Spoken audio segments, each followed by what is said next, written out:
মহিলা সম্মান saving certificate প্রকল্প বন্ধ করে দিল কেন্দ্রীয় সরকার। এই প্রকল্পটির মেয়াদ বাড়ানো হবে বলে আশা করেছিলেন ওয়াকিবহাল মহল। মহিলাদের জন্য জনপ্রিয় সেভিং সার্টিফিকেট স্কিমটি বন্ধই করে দিল কেন্দ্রের বিজেপি সরকার। গত 2023 সালে চালু হওয়া মহিলা সম্মান সেভিং সার্টিফিকেট প্রকল্পটি ব্যাংক ও পোস্ট অফিসে বেশ সাড়া ফেলেছিল। সুদের হারটাও ছিল অনেক ক্ষুদ্র, সঞ্চয় বা ফিক্সড ডিপোজিট স্কিমের তুলনায় বেশি, 7.5%। আশা করা গিয়েছিল যেহেতু কেন্দ্রের মোদী সরকার নারী সুরক্ষা বা নারী সম্মানের কথা বলে থাকে, তাই এই প্রকল্পটির মেয়াদ বাড়ানো হবে। কিন্তু বাস্তবে তার উল্টো ছবি ধরা পড়ল। মহিলা সম্মান সেভিং সার্টিফিকেট স্কিম 2023 চালু হয় 1 এপ্রিল।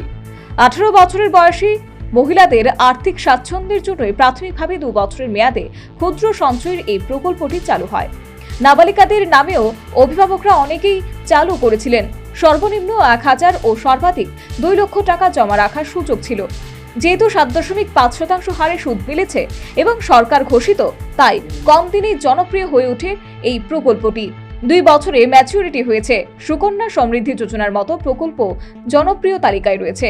এমএসএসসিতে অ্যাকাউন্ট খোলার 1 বছর পর 40% পর্যন্ত টাকা তুলে নেওয়ার সুযোগ ছিল। কেন্দ্রীয় অর্থ মন্ত্রকের তরফে বিজ্ঞপ্তি জারি করে বলা হয়েছে, 31 মার্চেই শেষ হয়ে গেল অল্পদিনে জনপ্রিয় হওয়া এই স্কিম।